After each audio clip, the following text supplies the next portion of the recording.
All right, guys, welcome to another episode of the Sales Manager Academy podcast.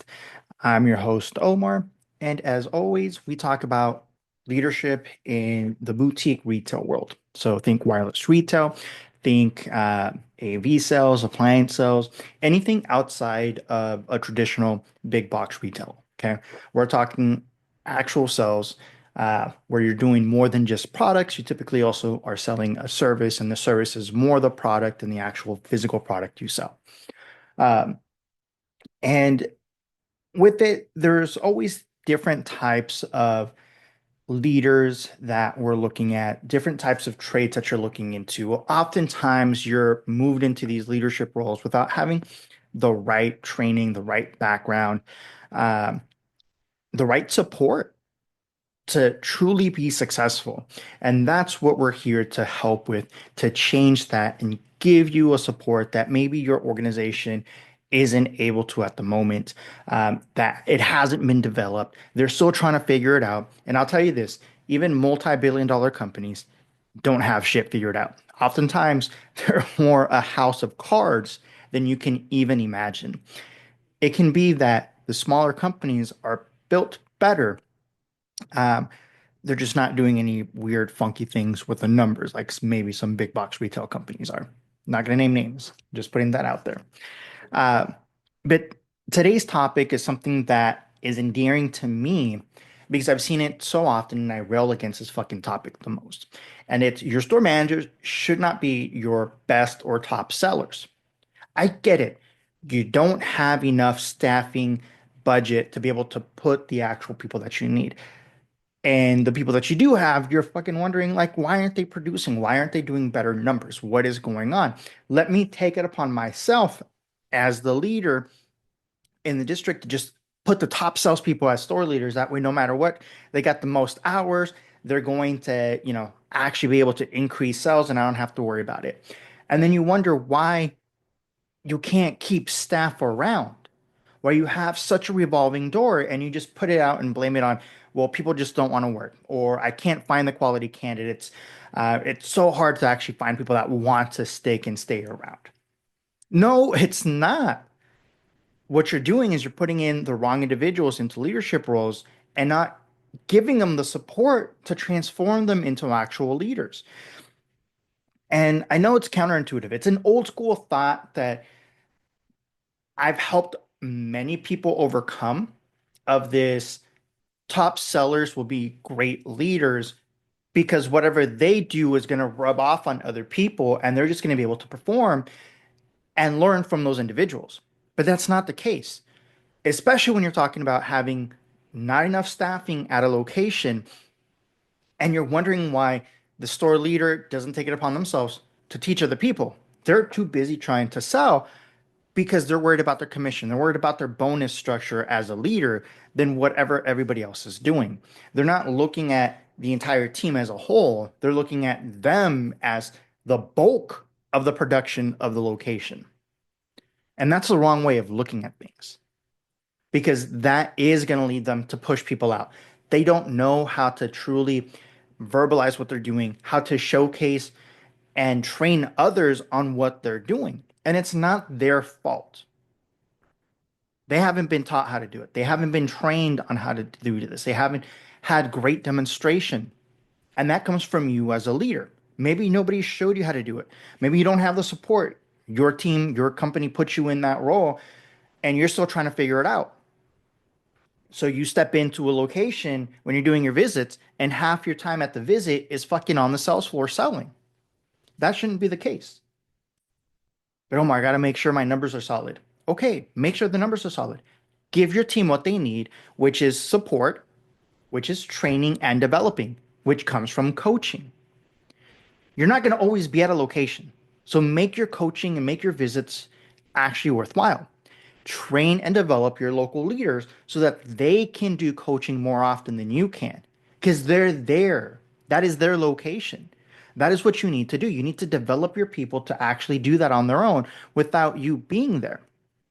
And it's a common change that is easy to implement and do as long as you're consistent with it. It really doesn't take a lot of time to do coaching and trainings. Remember, guys, coachings are not write-ups. They're not PIPs. They're not performance improvement plans. Okay. You don't do a coaching when you're about to fire somebody or you want to put somebody on the chopping block to be fired because of their performance. No, you constantly coach, train, and develop. Coach, train, develop. Coach, train, develop. You do that consistently because it's practice, practice, practice. Practice makes perfect. You practice at your craft to become better at your craft. You fall back to your level of training. You don't rise to the occasion. That's what you need to focus on. Focus on the training, and the production comes with it. You will have a much better time recruiting and hiring people and having him actually last and have longer longevity when you're training and developing. Because then you don't need specific anything. You're able to develop them along the way, and they can grow within the organization. They can bring in different insights, different perspectives that can actually launch the location or the district or the region, even the whole organization, to new levels they've never been to before. But you have to be able to nurture, train, and develop them to do that. And that's where putting in your store leaders as your best sellers is very counterintuitive because they can't do that and train, coach, and develop. That's because it takes time, guys. That's the hard part. That is where you need to focus in and make sure that your people are actually doing what they need to do, which is coaching, training, and developing. But you have to give them the support to be able to do that. If your store manager is your top seller, you've already lost because you're struggling with having high churn rate. I guarantee that's on your list. And I've been saying it right now.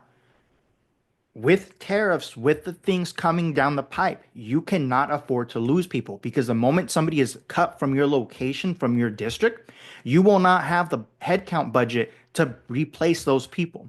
It is going to get tough, guys. It is going to be tough. So you have to push to make sure you're training and developing people.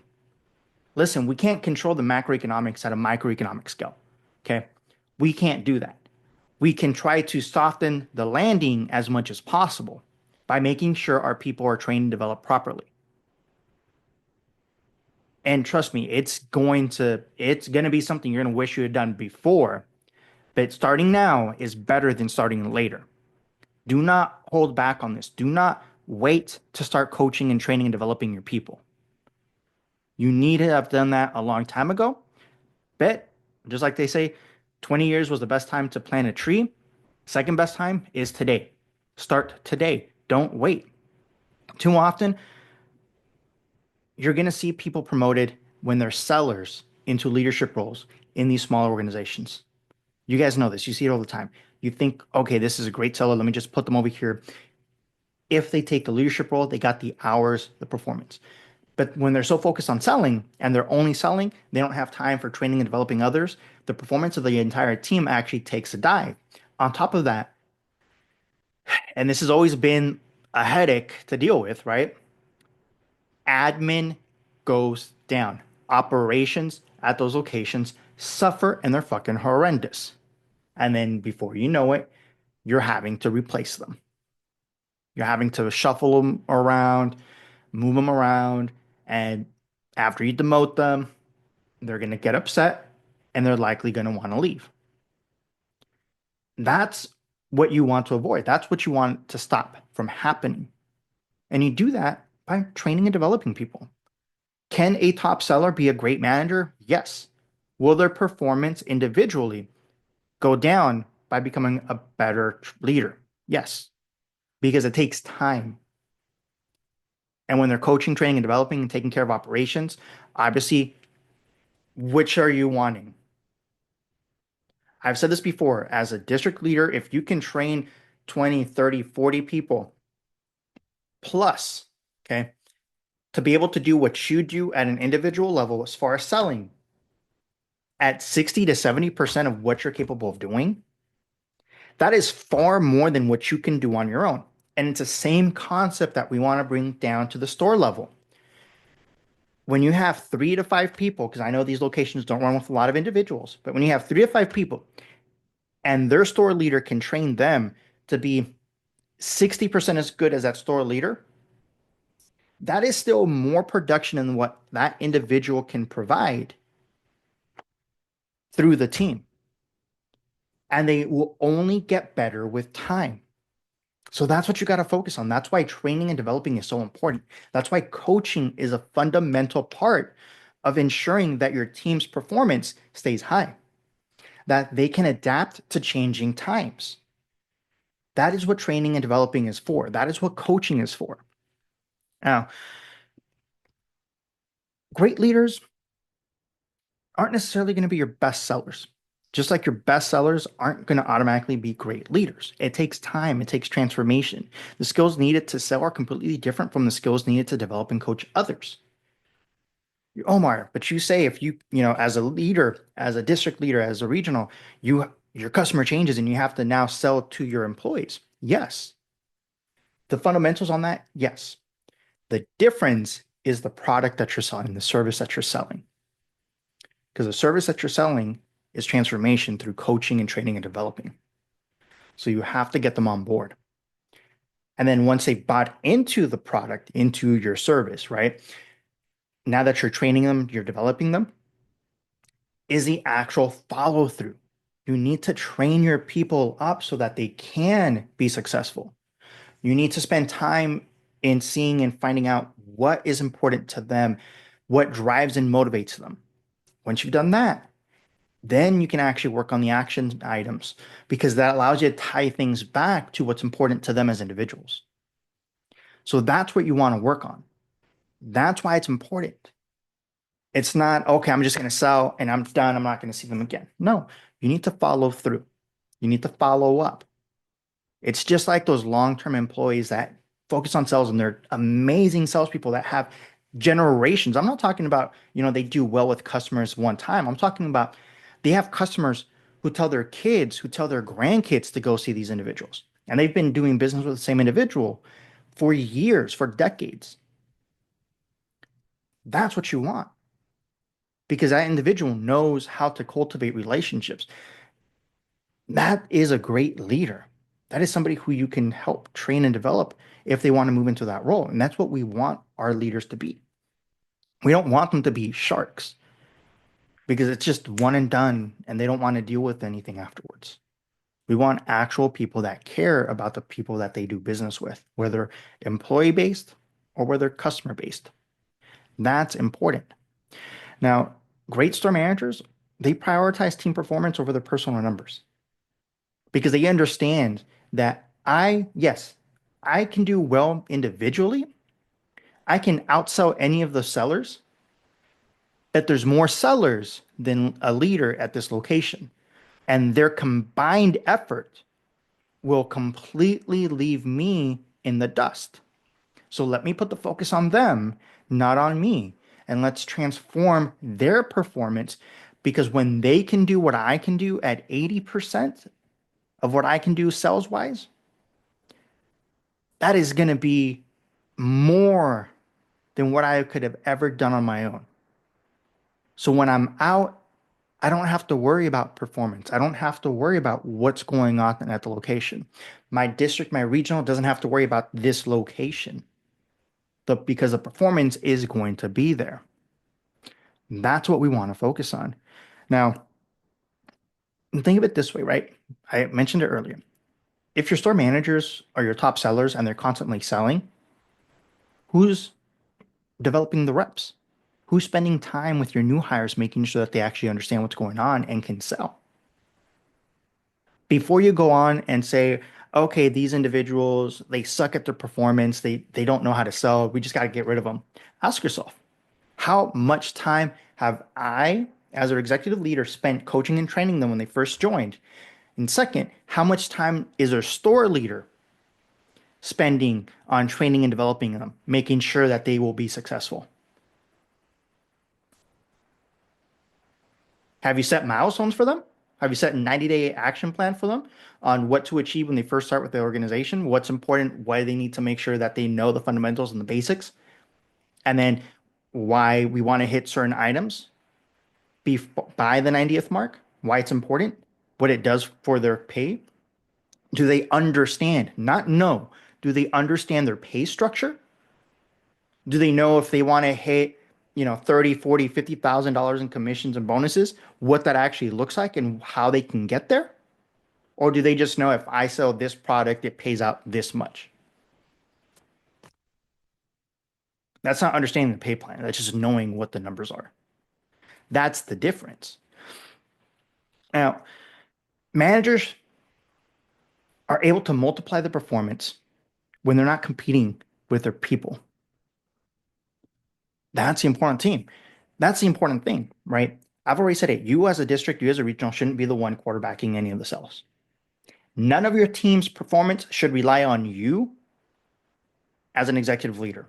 You are on the sidelines. You are a coach. You are one of the head coaches. You are defensive, offense, doesn't matter. You are a coach on the sidelines, helping ensure the plays go through and adjusting course as needed. Your store leaders are going to be more the quarterback, right, of what's going on. But they themselves can't do shit without the rest of the team. The rest of the team is what makes the plays possible. So you got to focus on making sure they understand that they need to spend time training and developing your teams. Omar, my people don't know how to do that. Go into the link in the bio, go into the description of the video, grab that link, get that 15-minute framework, and use it. You can train your trainers, you can train your store leaders to use that so that they can ensure they're training and developing their people in as little as 15 minutes. It doesn't have to be very difficult, it can be super easy and straightforward. You got to start somewhere. And if you're wondering, Omar, how much do you charge for that? That form is free to download. Grab it, use it. It's that simple. Right now, we are going to go through quite a bit, guys. I, I, I cannot start to imagine because I've talked to my wife about it from what I've been seeing and hearing. And I mean, talking about things worse than COVID as far as product availability. I've already gotten emails from companies I've worked with in the past that still have me on their seller and distribution lists and already talking about product availability going to be harder to get and product pricing going up this and next week. This is the week of May 1st. It is going to be a shit show, guys. Train, develop your people. We in the retail sector will see things first more than anybody else because obviously all you guys know that work in the retail sector, especially in boutique retail, many of these products are not truly made here in the US. A lot of this shit is imported. A lot of these companies will manufacture their core products in other facilities outside of the US. And they may produce them here, meaning that they'll actually put them together. They'll put the different pieces together. But those core pieces are coming from other labs, other production facilities that they have that are better suited because of the material, because of the history that they have, where they were actually developed or where they're actually, engineering these products. So that is what's going to make things tougher because it's not, going to be, okay, we have all this foot traffic coming in. People are still going to have needs. People are still going to have wants of what they want to do. Sure. It's going to be the funds availability and also more importantly, the assurance that things aren't going to go to shit. And that's what's going to be tough. So during downtimes, don't focus on the negativity of no foot traffic. Talk to your store leaders, let them know we need to focus on performance, and we do that through coaching and training and developing. So during downtimes, this is what I want you to do. And give them a game plan. And more importantly than just a game plan, show them how to be successful with the game plan. Remember, as a leader, it is not, tell them what to do. It's not do what I say, not as I do. Walk them through it. Do your coaching sessions with your coaches. Showcase what it is. During your store visits, do live sessions of that to model what that should look like so that they can have something to go off of to truly be successful. And then when their teams, right, your salespeople in your districts and your regions are going through this with their leader, they understand, okay, this is something that we're doing. It's not very awkward. It's not coming out of the blue. They're expecting it and they understand the reasoning behind it. So that's what we want to do. Now, when they start doing that and they start really helping their people perform better, get better, have better interactions, they're going to multiply the success of what the team can perform or produce, right? They're not chasing just personal commissions. Now, your store leaders are actually helping the entire team get better at what they're doing, which is going to also enrich them as that local leader. And that's what they have to see because they're too often, when you just promote a top seller, they're too ingrained onto what I produce personally is what I get paid on. And it takes them a while to shift that mindset from an individual contributor to team performance as a store leader. But Omar, my store leaders have a personal quota they still have to hit. Cool. Make sure they get out of the way as soon as possible. Boom. That's what you want them to focus on. That's what they want to hit. Okay. When managers coach effectively, it elevates everyone's performance, not just the individual sellers, but also that store leader, because they too will get better at their coaching with time, just like their teams will get better with performance with time. And with time, you can do that with your entire region, with your entire district, and have an amazingly put together, sound team of performers that can be, you know, promoted to other areas and do well. That's what you want to focus on. And maybe you don't have like an actual leadership metric set up yet. Not sales, right? But I remember in one of the organizations, one of the things that we did, and this is after we had like a whole McKinsey and company situation, right? Is they had a forum and store managers were expected to have a certain amount of forms. They're called observation forms, right? Where I'm observing your sales interactions. They had to have so many done within a month per employee. Each employee had to have a minimum. They could do more than the minimum, right? But each employee had to have a minimum throughout the month and had to be done, documented, and uploaded. And that's what they were tracked on. Is it effective? It can be when done correctly. The issue when you do it in that respect is that a lot of people will try to pencil whip it. If you don't know what pencil whipping is, look it up. But be nice about this time. Pencil whipping is just writing things down to get it out of the way. You're not actually doing it.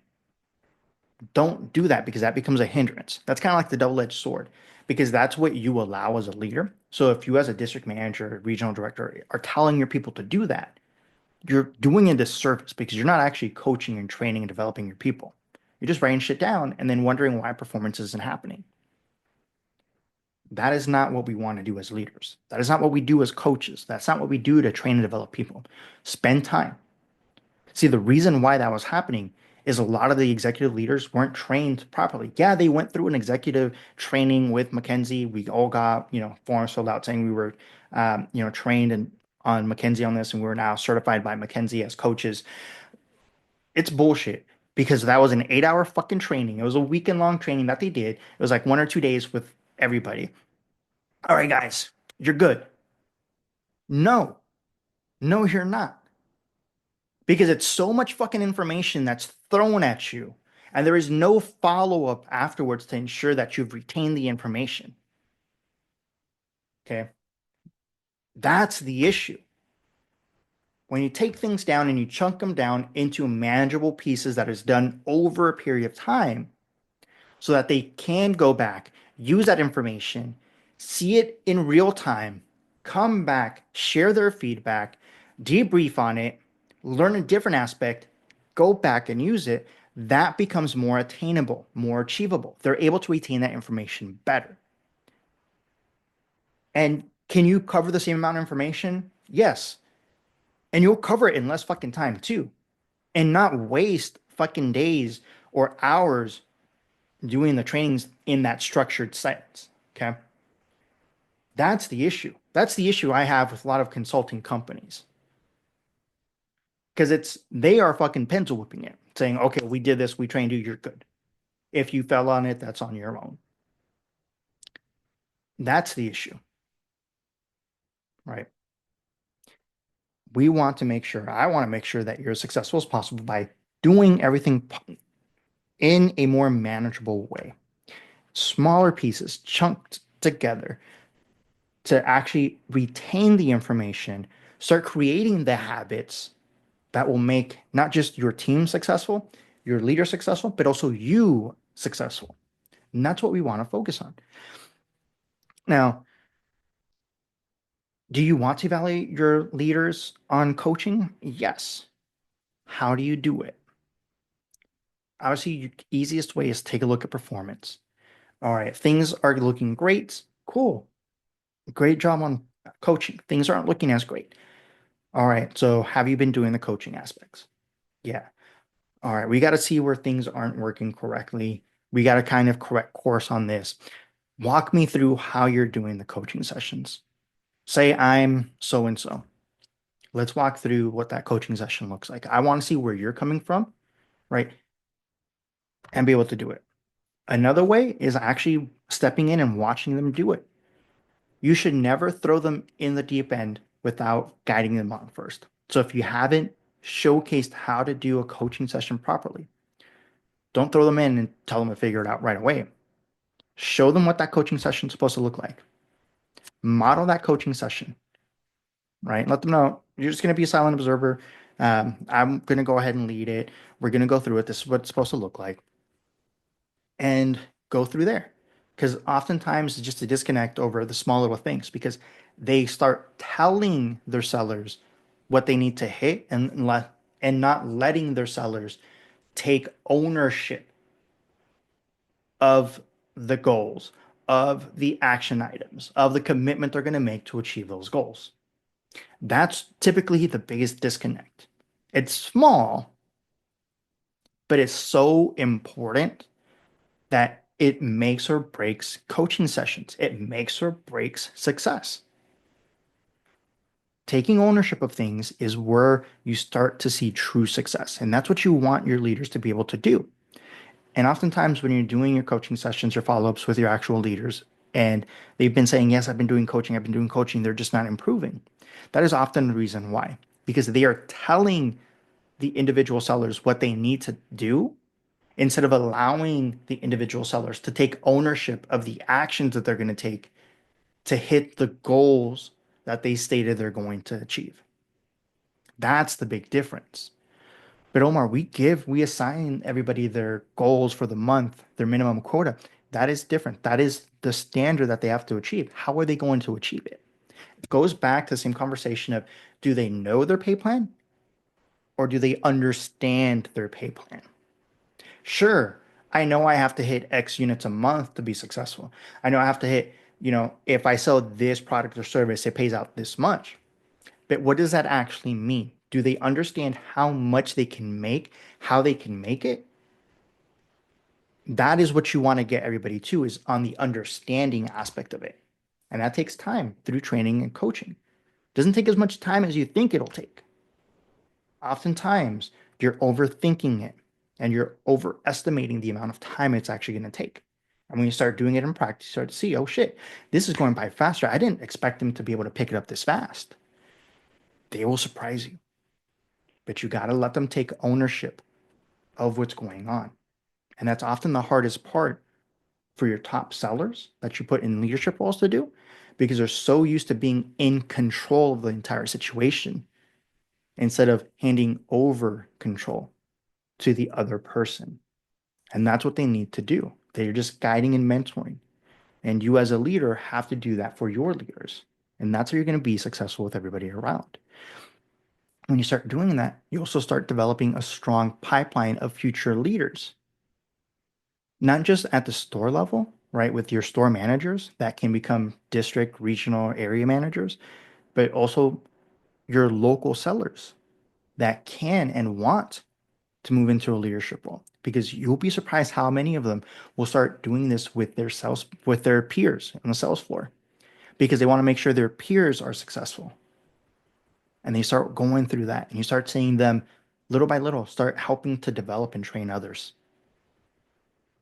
And that starts a much better method of development for you as an organization.